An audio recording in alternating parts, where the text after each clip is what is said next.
どうも、翔です。今回は秋葉原で最高のカードと巡り会えたので、購入したカード紹介と私の所有している秘蔵コレクションをね、紹介していこうかなと思います。前の動画の方で秋葉原のおすすめカードショップを紹介したと思うんですけど、今回はその中からオタチューさん、フルコンプさん、ミーツさん、クローベースさんで素敵なカードと巡り合いました。初期好きにはね、たまらない最高のカードたちを紹介しますので、ぜひ一緒に見ていきましょう。ショーコレチャンネル。はい、ということでまずこちらミーツさんの方で購入したデビルゾアになります。こちらは1999年12月9日に発売した新デュエルモンスターズ封印されし記憶っていうソフトの中に同梱されてた5枚のカードのうちの1枚になります。この中にはね、皆さんご存知デビルゾアの他にハーピーズペット竜、メタルデビルゾア、レッドアイズブラックメタルドラゴン、そしてメタル化魔法反射装甲と、この5枚がね封入されてるんですけど、この中でね圧倒的人気を誇るのがレッドアイズブラックメタルドラゴンですね。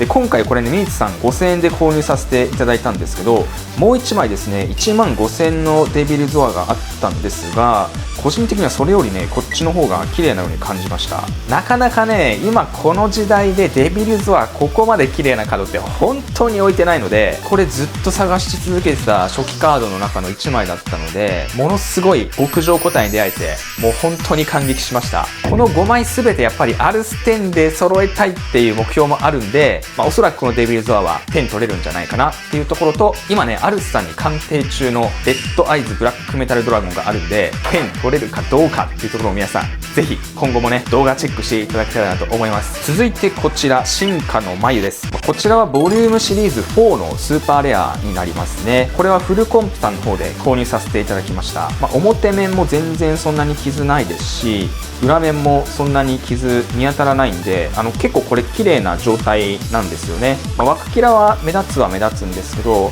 表面裏面傷がないっていうところで、このお値段っていうのは正直めちゃくちゃ破格でした。コレクションカードに特化してるお店であればおそらく5000円から8000円ぐらいの値付けになってしまうんじゃないかなっていう品質持ってるカードなので、ずっと探してたカードということでボリューム4を開封した時のコレクションファイルの方に入れさせていただきたいなと思います。こちらがボリューム4のファイルなんですけど、ここにデーモンの召喚と右足を入れる予定なんですが、いかんせんデーモンの召喚が本当に見つからない。アルティメットは結構あるんですけど、なぜかウルトラの初期が全然お店ないんですよね。もうやっぱりみんな、デュエルでも使ってボロボロになっちゃってるし、本当に綺麗なカードはもうコレクターさんが手放さないのかもしれないですね。デーモンの召喚ウルトラここ綺麗なの売ってたよっていう情報あればぜひ教えてください。これチャンネル始める全然もう前に開封したやつなんで、3枚ずつ揃ってるんですけど、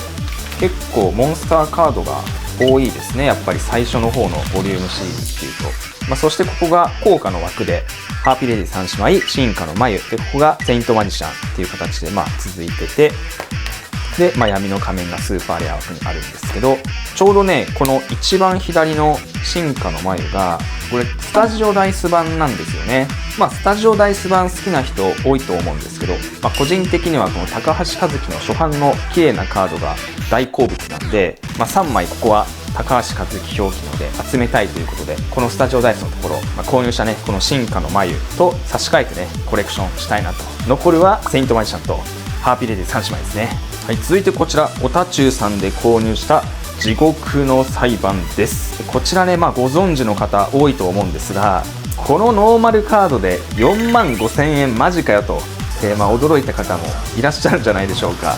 こちらはですね、伝説の初期ブルーアイズが入ったスターターボックスの劇場版限定の5000個限定の方のスターターボックスに入ってるノーマルカードになります。なのでこれ一見ね普通のノーマルカードなんだけど、5000枚しかこの世に存在しない。もっと厳密に言うと今現在残ってるのは紛失しちゃったりとかボロボロになってたりとかで、状態のいいカードというのは本当に限られた枚数しかないというところでね、この4万5000値付けがついてます。ただねこれ高いと思う人もいれば安いと思う人もいると思うんですけど、僕はね後者のめちゃくちゃ安い方だなと思ってねこれ購入しました。こちらのカードはねご覧の通りめちゃくちゃ状態のいいカードなんですよ。やっぱどうしてもノーマルカードなので、5000個限定とはいえ傷が多くなっちゃうカードなんですよね。あと表面の側面のエッジのところが結構かけやすい初期傷の多いカードになります。このカードもね、こんな感じで上の方が本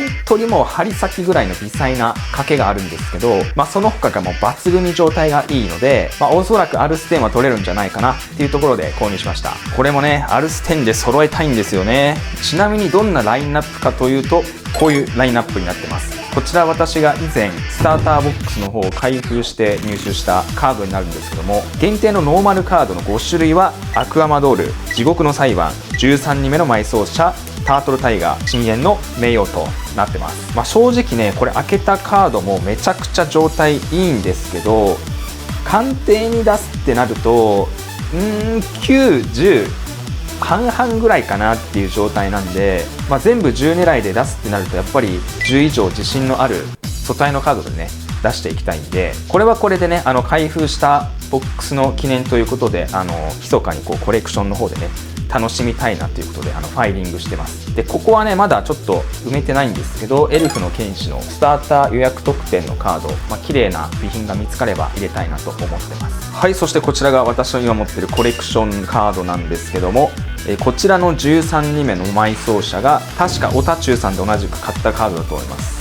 こちらもですねアルス10を取得しております。比較的ね13人目の埋葬者は初期傷が少ないカードが多いと思います。さっき見せたコレクションファイルの5枚のうち同じようにこの13人目の埋葬者が一番綺麗だったんで、なんで店頭で素体で買って10狙える可能性は一番高いカードかなと思います。5枚のうち。そしてこちらが深淵の名王ということで、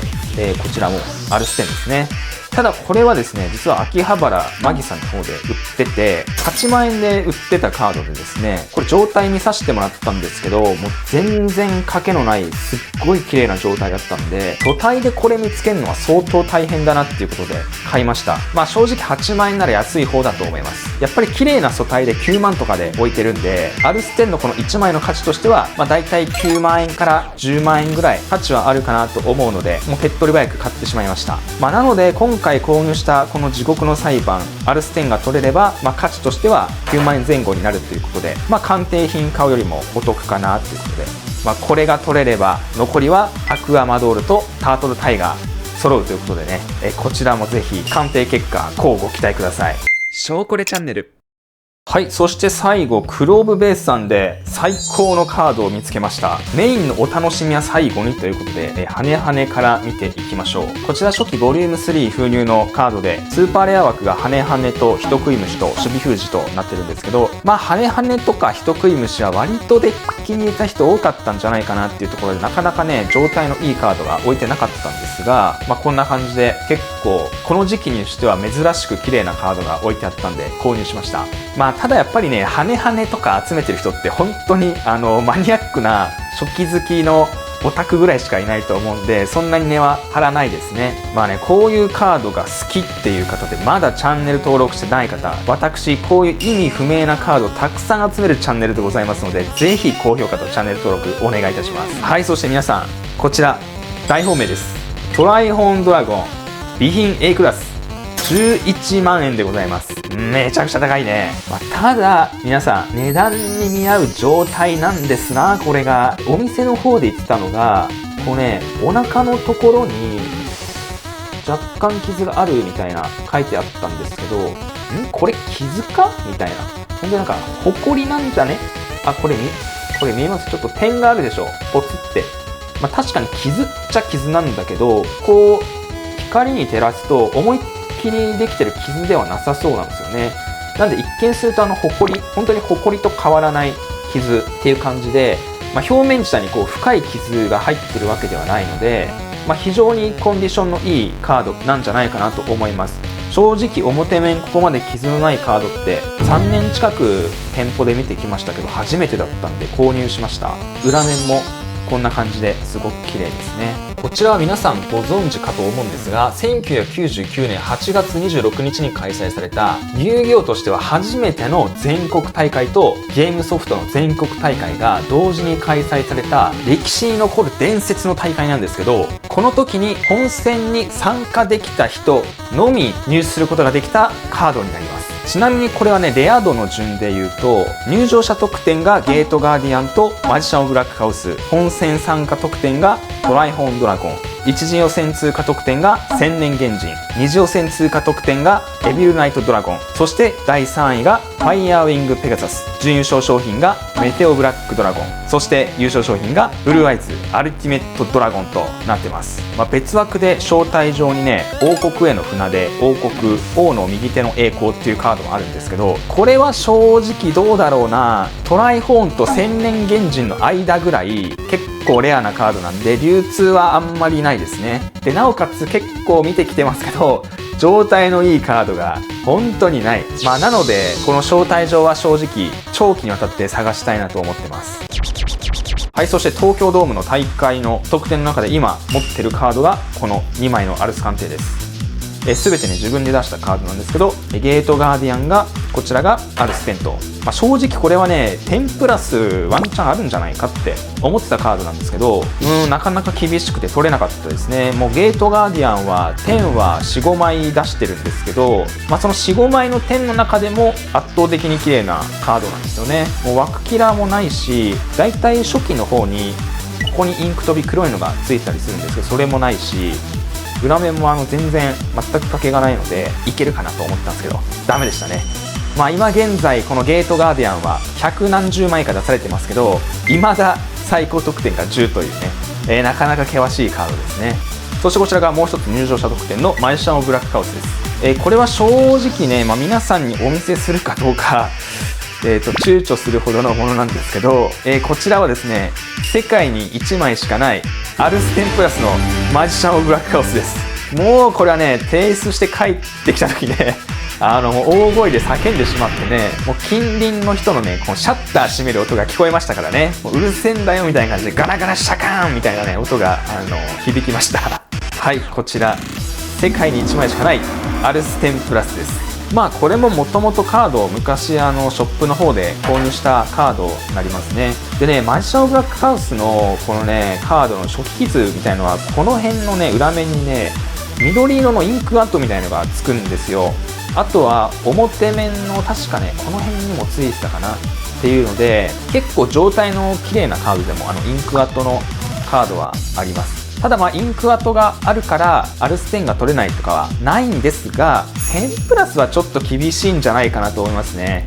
これだけ出されてて1枚しかないってことは、相当厳選してるのかなと。あとはもう完全にこれ本当に枠キラがもうゼロとは言わないですが、本当にもうほぼないレベルなんで、枠キラのないマジシャン・オブ・ブラックハウスを探すっていうのもなかなか今この時代では難しいのかなと。先日トレード動画でマジシャン・オブ・ブラックハウスのアルステンを出したと思うんですけど、その理由が、アルステンプラス持ってるから、10は手放してもいいかなということで、トレードに出しちゃったんですが、今絶賛大公開中でございましてこれせっかくね飾るならどうせゲートガーディアン10プラス取れないんで点々で揃えて飾った方が気持ち的にもいいかなっていうことで、再度このマジシャン・オブ・ブラックハウスの10は綺麗なカードを見つけて鑑定に出して、自力取得したいなと思います。ショーコレチャンネル。はい、ということで今回は秋葉原の購入品紹介と私の秘蔵コレクションの紹介でございました。やっぱりねこういう動画出してると、特にこのマジシャン・オブ・ブラックハウスなんて強盗に遭われたらたまったもんじゃないんで、基本的にねこういうコレクションカードはドラゴンボールみたいにね各地の倉庫に散らばせて保管しています。先日も X の方でねボリューム3の未開封を倉庫から引っ張り出してきた画像を上げたんですが、一時期やっぱりニュースで本当にポケモンカードの空き巣被害にあったとかね、普通にセキュリティ万全のカードショップでも強盗被害にあったりとかするんで、もし皆さんも X とかの、SNS で高額系のコレクションカードをツイートしてる方はね、絶対に住所がバレないように、そして住所がバレたとしても高額カードは置いてないようにですね、違うところに保管していただくのをおすすめさせていただきます。このボリューム3は近日中に開封動画出しますので、ぜひ皆さん楽しみにしていただけたらなと思います。ということで、この動画が面白かったなと思った方は高評価とチャンネル登録もよろしくお願いします。それではまた次回の動画でお会いしましょう。ご視聴ありがとうございました。